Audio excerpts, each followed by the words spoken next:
Chapter 3 The Laurence Boy. Jo, where are you? Cried Meg at the foot of the garret stairs. Here, answered a husky voice from above. Anne, running up. Meg found her sister eating apples and crying over the air of Redcliffe, wrapped up in a comforter on an old three-legged sofa by the sunny window. This was Jo's favorite refuge, and here she loved to retire with half a dozen russets and a nice book, to enjoy the quiet and the society of a pet rat who lived nearby and didn't mind her a particle. As Meg appeared, Scrabble whisked into his hole. Jo shook the tears off her cheeks and waited to hear the news. Such fun. Only see. A regular note of invitation from Mrs. Gardner for tomorrow night, cried Meg, waving the precious paper and then proceeding to read it with girlish delight. Mrs. Gardner would be happy to see Miss March and Miss Josephine at a little dance on New Year's Eve. Marmee is willing we should go. Now what shall we wear? What's the use of asking that, when you know we shall wear our poplins, because we haven't got anything else, answered Jo with her mouth full. If I only had a silk, sighed Meg. Mother says I may when I'm 18 perhaps, but 2 years is an everlasting time to wait. I'm sure our pops look like silk, and they are nice enough for us. Yours is as good as new, but I forgot the burn and the tear in mine. Whatever shall I do? The burn shows badly, and I can't take any out. You must sit still all you can and keep your back out of sight. The front is all right. I shall have a new ribbon for my hair, and Marmee will lend me her little pearl pin, and my new slippers are lovely, and my gloves will do, though they aren't as nice as I'd like. Mine are spoiled with lemonade, and I can't get any new ones, so I shall have to go without, said Jo, who never troubled herself much about dress. You must have gloves, or I won't go, cried Meg decidedly. Gloves are more important than anything else. You can't dance without them, and if you don't I should be so mortified. Then I'll stay still. I don't care much for company dancing. It's no fun to go sailing round. I like to fly about and cut capers. You can't ask Mother for new ones. They are so expensive, and you are so careless. She said when you spoiled the others that she shouldn't get you any more this winter. Can't you make them do? I can hold them crumpled up in my hand, so no one will know how stained they are. That's all I can do. No, I'll tell you how we can manage. Each wear one good one and carry a bad one. Don't you see? Your hands are bigger than mine, and you will stretch my glove dreadfully, began Meg, whose gloves were a tender point with her. Then I'll go without. I don't care what people say, cried Jo, taking up her book. You may have it, you may. Only don't stain it, and do behave nicely. Don't put your hands behind you, or stare, or say Christopher Columbus, will you? Don't worry about me. I'll be as prim as I can and not get into any scrapes, if I can help it. Now go and answer your note, and let me finish this splendid story. So Meg went away to accept with thanks, look over her dress, and sing blithely as she did up her one real lace frill, while Jo finished her story, her 4 apples, and had a game of romps with Scrabble. On New Year's Eve the parlor was deserted, for the 2 younger girls played dressing maids and the 2 elder were absorbed in the all-important business of getting ready for the party. Simple as the toilets were, there was a great deal of running up and down, laughing and talking, and at one time a strong smell of burned hair pervaded the house. Meg wanted a few curls about her face, and Jo undertook to pinch the papered locks with a pair of hot tongs. Ought they to smoke like that? Asked Beth from her perch on the bed. It's the dampness drying, replied Jo. What a queer smell. It's like burned feathers,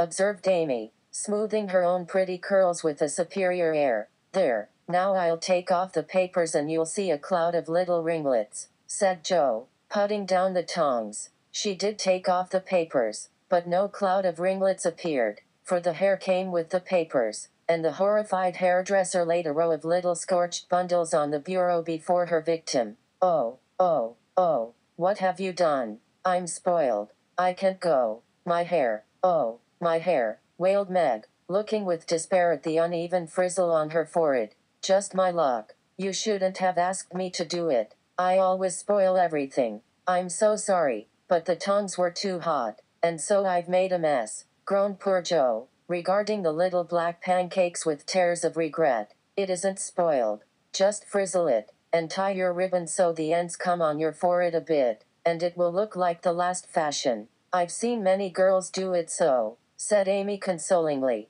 Serves me right for trying to be fine. I wish I'd let my hair alone, cried Meg petulantly. So do I. It was so smooth and pretty. But it will soon grow out again, said Beth, coming to kiss and comfort the shorn sheep. After various lesser mishaps, Meg was finished at last, and by the united exertions of the entire family Jo's hair was got up and her dress on. They looked very well in their simple suits, Meg's in silvery drab, with the blue velvet snood, lace frills, and the pearl pin, Jo in maroon, with a stiff, gentlemanly linen collar, and a white chrysanthemum or two for her only ornament. Each put on one nice light glove, and carried one soiled one, and all pronounced the effect quite easy and fine. Meg's high-heeled slippers were very tight and hurt her, though she would not own it, and Jo's 19 hairpins all seemed stuck straight into her head, which was not exactly comfortable. But, dear me, let us be elegant or die. Have a good time, dearies, said Mrs. March, as the sisters went daintily down the walk. Don't eat much supper, and come away at 11 when I send Hannah for you. As the gate clashed behind them, a voice cried from a window, Girls, have you both got nice pocket handkerchiefs? Yes, spandy nice, and Meg has cologne on hers, cried Jo, adding with a laugh as they went on, I do believe Marmee would ask that if we were all running away from an earthquake. It is one of her aristocratic tastes, and quite proper, for a real lady is always known by neat boots, gloves, and handkerchief, replied Meg, who had a good many little aristocratic tastes of her own. Now don't forget to keep the bad breath out of sight. Jo, is my sash right? And does my hair look very bad? Said Meg, as she turned from the glass in Mrs. Gardner's dressing room after a prolonged pring. I know I shall forget. If you see me doing anything wrong, just remind me by a wink, will you? Returned Jo, giving her collar a twitch and her head a hasty brush. No, winking isn't ladylike. I'll lift my eyebrows if anything is wrong, and not if you are all right. Now hold your shoulders straight, and take short steps, and don't shake hands if you are introduced to anyone. It isn't the thing. How do you learn all the proper ways? I never can. Isn't that music gay? Down they went, feeling a trifle timid, for they seldom went to parties, and informal as this little gathering was, it was an event to them. Mrs. Gardner, a stately old lady, greeted them kindly and handed them over to the eldest of her 6 daughters. Meg knew Sally and was at her ease very soon, but Jo, who didn't care much for girls or girlish gossip, stood about, with her back carefully against the wall, and felt as much out of place as a colt in a flower garden. Half a dozen jovial lads were talking about skates in another part of the room, and she longed to go and join them, for skating was one of the joys of her life.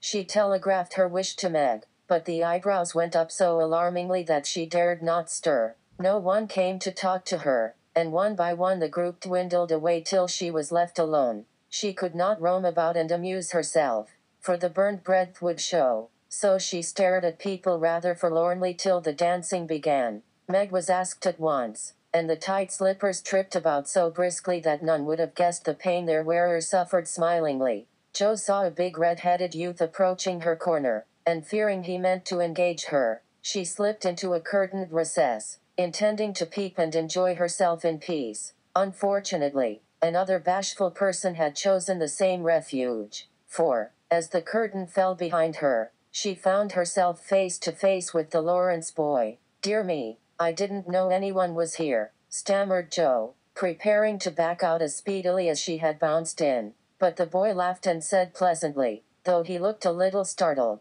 Don't mind me, stay if you like. Shan't I disturb you? Not a bit. I only came here because I don't know many people and felt rather strange at first, you know. So did I. Don't go away, please, unless you'd rather. The boy sat down again and looked at his palms, till Jo said, trying to be polite and easy, I think I've had the pleasure of seeing you before. You live near us, don't you? Next door. And he looked up and laughed outright, for Jo's prim manner was rather funny when he remembered how they had chatted about cricket when he brought the cat home. That put Jo at her ease and she laughed too, as she said, in her heartiest way, We did have such a good time over your nice Christmas present. Grandpa sent it, but you put it into his head, didn't you? Now, how is your cat, Miss March? Asked the boy, trying to look sober while his black eyes shone with fun. Nicely, thank you, Mr. Laurence. But I am not Miss March. I'm only Jo, returned the young lady.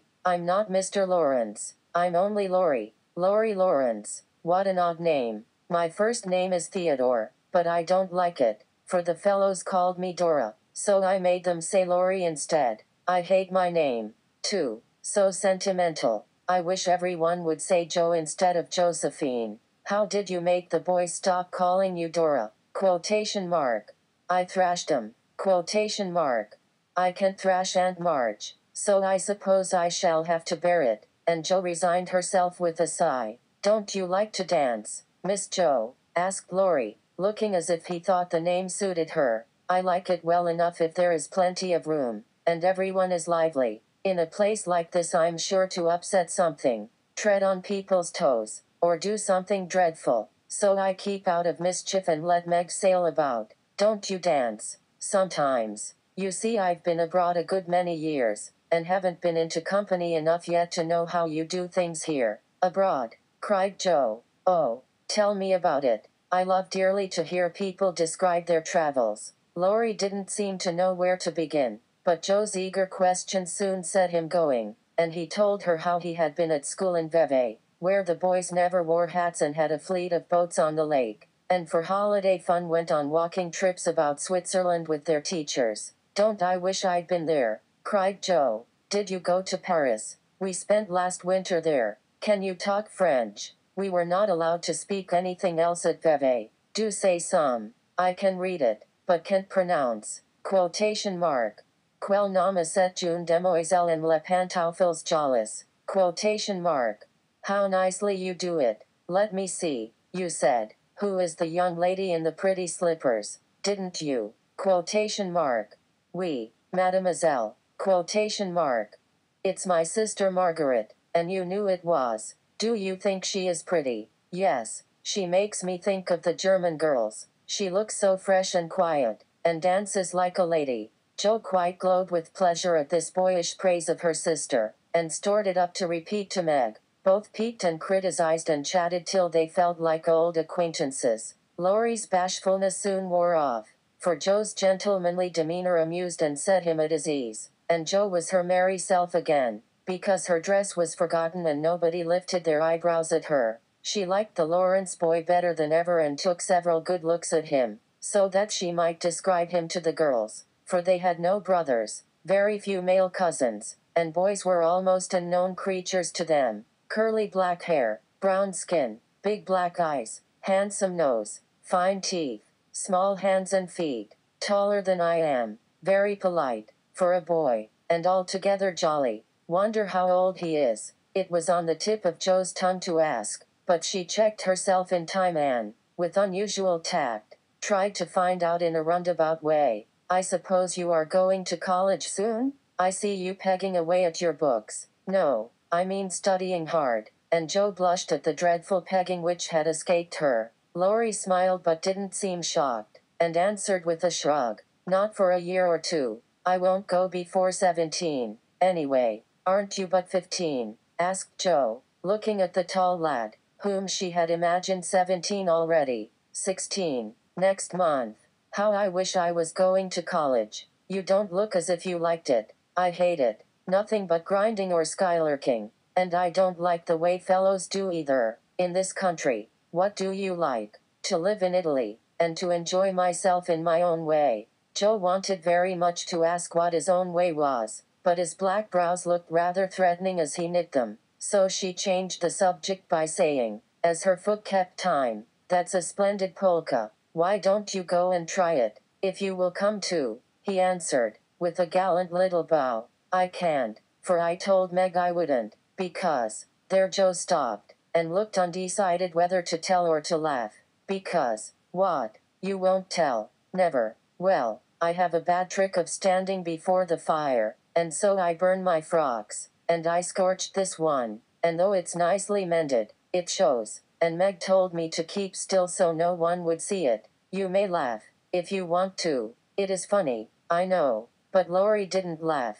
He only looked down a minute, and the expression of his face puzzled Jo when he said very gently, "Never mind that. I'll tell you how we can manage. There's a long hall out there, and we can dance grandly, and no one will see us. Please come." Jo thanked him and gladly went, wishing she had two neat gloves when she saw the nice, pearl-colored ones her partner wore. The hall was empty, and they had a grand polka, for Laurie danced well, and taught her the German step, which delighted Jo, being full of swing and spring. When the music stopped, they sat down on the stairs to get their breath, and Laurie was in the midst of an account of a students' festival at Heidelberg when Meg appeared in search of her sister. She beckoned, and Jo reluctantly followed her into a side room, where she found her on a sofa, holding her foot, and looking pale. "I've sprained my ankle. That stupid high heel turned and gave me a sad wrench. It aches so, I can hardly stand, and I don't know how I'm ever going to get home," she said, rocking to and fro in pain. "I knew you'd hurt your feet with those silly shoes. I'm sorry, but I don't see what you can do, except get a carriage, or stay here all night," answered Jo, softly rubbing the poor ankle as she spoke. "I can't have a carriage without its costing ever so much. I dare say I can't get one at all, for most people come in their own, and it's a long way to the stable, and no one to send. I'll go." "No, indeed. It's past 9, and dark as Egypt. I can't stop here, for the house is full. Sally has some girls staying with her. I'll rest till Hannah comes, and then do the best I can. I'll ask Laurie. He will go," said Jo, looking relieved as the idea occurred to her. "Mercy, no. Don't ask or tell anyone. Get me my rubbers, and put these slippers with our things. I can't dance any more, but as soon as supper is over, watch for Hannah and tell me the minute she comes. They are going out to supper now. I'll stay with you." "I'd rather." "No, dear, run along, and bring me some coffee. I'm so tired I can't stir." So Meg reclined, with rubbers well hidden, and Jo went blundering away to the dining room, which she found after going into a china closet, and opening the door of a room where old Mr. Gardner was taking a little private refreshment. Making a dart at the table, she secured the coffee, which she immediately spilled, thereby making the front of her dress as bad as the back. "Oh, dear, what a blunderbuss I am," exclaimed Jo, finishing Meg's glove by scrubbing her gown with it. "Can I help you?" said a friendly voice, and there was Laurie, with a full cup in one hand and a plate of ice in the other. "I was trying to get something for Meg, who is very tired, and someone shook me, and here I am in a nice state," answered Jo, glancing dismally from the stained skirt to the coffee-colored glove. "Too bad. I was looking for someone to give this to. May I take it to your sister?" "Oh, thank you. I'll show you where she is. I don't offer to take it myself, for I should only get into another scrape if I did." Jo led the way, and as if used to waiting on ladies, Laurie drew up a little table, brought a second installment of coffee and ice for Jo, and was so obliging that even particular Meg pronounced him a nice boy. They had a merry time over the bonbons and mottos, and were in the midst of a quiet game of buzz, with 2 or 3 other young people who had strayed in, when Hannah appeared. Meg forgot her foot and rose so quickly that she was forced to catch hold of Jo, with an exclamation of pain. "Hush, don't say anything," she whispered, adding aloud, "It's nothing. I turned my foot a little, that's all," and limped upstairs to put her things on. Hannah scolded, Meg cried, and Jo was at her wits' end, till she decided to take things into her own hands. Slipping out, she ran down and, finding a servant, asked if he could get her a carriage. It happened to be a hired waiter who knew nothing about the neighborhood, and Jo was looking round for help when Laurie, who had heard what she said, came up and offered his grandfather's carriage, which had just come for him. He said, "It's so early, you can't mean to go yet," began Jo, looking relieved but hesitating to accept the offer. "I always go early, I do, truly. Please let me take you home. It's all on my way, you know, and it rains, they say." That settled it, and telling him of Meg's mishap, Jo gratefully accepted and rushed up to bring down the rest of the party. Hannah hated rain as much as a cat does, so she made no trouble, and they rolled away in the luxurious close carriage, feeling very festive and elegant. Laurie went on the box so Meg could keep her foot up, and the girls talked over their party in freedom. I had a capital time. Did you?